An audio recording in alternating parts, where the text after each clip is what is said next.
Parte 1. Dois sistemas respondendo a uma pergunta mais fácil. Somos construídos para tomar decisões intuitivas. São decisões baseadas no sistema 1. Decidimos se uma empresa vai ter sucesso ou não, se gostamos de uma pessoa ou não, se aquele ambiente é seguro ou não. Muitas vezes temos respostas intuitivas para as perguntas, mas não sabemos nem ao menos explicar, muito menos defender essa posição. Apenas decidimos por um caminho por intuição. Quando a questão é complexa e o nosso sistema 1 não consegue encontrar uma resposta, ele procura uma resposta para uma pergunta relacionada e mais fácil. O autor chama isso de substituição, chama a primeira pergunta, que é a difícil de ser respondida, de pergunta-alvo, e a segunda pergunta, que é a mais fácil, que é a pergunta heurística. Heurística vem de eureka, que é descobrir. Ele cita o autor George Paulier, que escreveu o livro A Arte de Resolver Problemas, e define também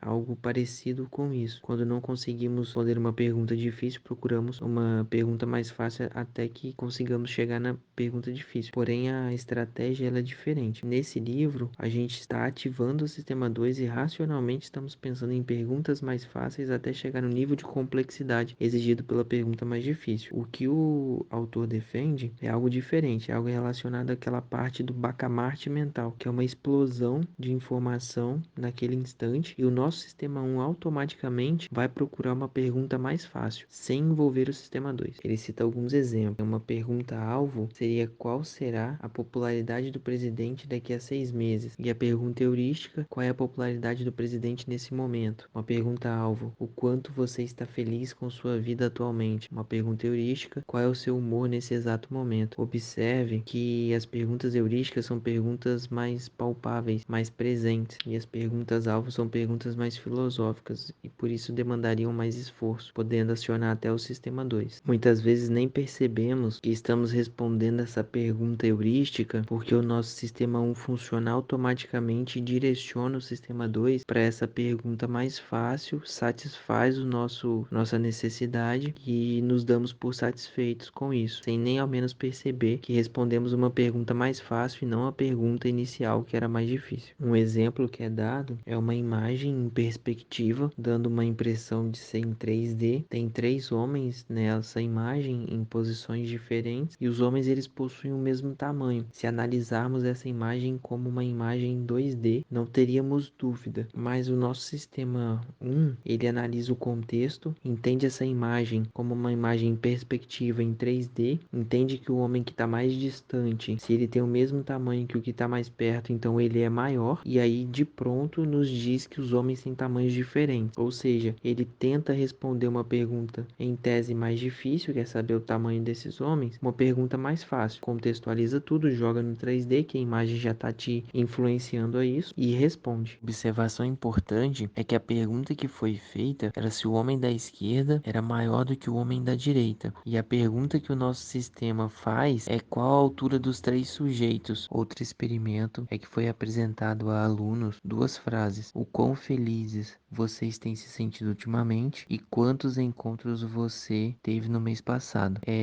Não mostrou nenhuma relação essas duas frases, mas quando inverteram a ordem, colocaram os encontros antes da felicidade, isso incutiu na cabeça das pessoas encontros amorosos e momentos felizes, e por isso essas pessoas estavam bem, e as outras que tiveram decepções estavam mal. Então isso teve uma correlação muito forte. Isso é análogo ao que aconteceu com a imagem dos 3 homens. No final das contas, a pergunta que não foi feita e que os estudantes estavam fazendo a eles mesmos era quanto felizes eles estavam em sair com as pessoas nas suas relações amorosas. O sistema 1 foi capaz de deduzir que as frases eram relacionadas a relacionamentos amorosos e já tinha uma resposta pronta para essa pergunta. Por isso havia grande correlação. Da mesma forma, quando o seu sistema 1 automaticamente converte uma imagem 2D em uma imagem 3D, atrapalhando sua análise, e inverte a pergunta. A pergunta era se o primeiro homem era da mesma altura do último, e o seu sistema 1 quis saber o tamanho dos 3 homens. O psicólogo Paul Slovic, ele propõe a heurística do afeto. Essa heurística é um viés de comportamento que você tende a gostar mais do segmento que você está engajado. Por exemplo, você prefere as políticas públicas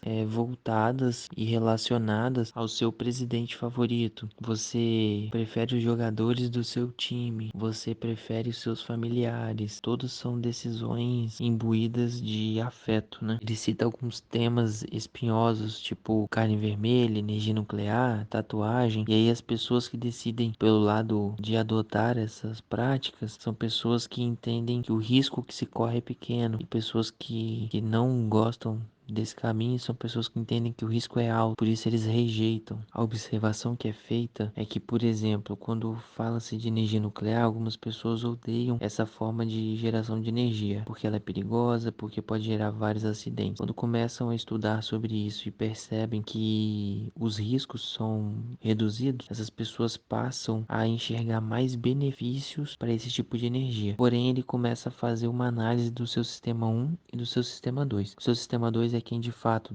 define no final das contas, mas seu sistema 1 é quem propõe a solução. O fato de você buscar conhecimento é uma agressão ao seu sistema 1, que já havia definido um ambiente e um protótipo para aquele assunto. E aí, o seu sistema 2 ele age no sentido de proteger o seu sistema 1. Então, a barreira que você tem que romper para iniciar o estudo de um assunto que você é contra é uma barreira muito alta, porque você tem que destruir o ego do seu sistema 1 para que assim o seu sistema 2 consiga entender aquilo como um novo aprendizado. E aí o seu sistema 1 consegue também mudar a visão que ele tinha daquele assunto. Características do sistema 1. Ele gera impressões, sentimentos e inclinações. Quando endossados pelo sistema 2, tornam-se crenças, atitudes e intenções. Opera automática e rapidamente, com pouco ou nenhum esforço e sem nenhum senso de controle voluntário. Pode ser programado pelo sistema 2 para mobilizar a atenção quando um padrão particular é detectado. Executa reações especializadas e gera intuições especializadas após treinamento adequado. Cria um padrão coerente de ideias ativadas na memória associativa. Liga uma sensação de conforto cognitivo com ilusões de veracidade, sentimentos prazerosos e vigilância reduzida. Distingue o surpreendente do normal. Infere e inventa causas e intenções. Negligencia ambiguidade e suprime dúvidas. É propenso a acreditar e confirmar. Exagera consistência emocional, que é o efeito halo. Foca na evidência existente e ignora a evidência ausente. É aquele WhatsApp. Gera um conjunto limitado de avaliações básicas. Representa conjuntos por normas e protótipos não íntegra. Equipara intensidades entre escalas. Por exemplo, tamanho com alturas e som. Calcula mais do que o pretendido. Bacamarte mental. Às vezes substitui uma questão difícil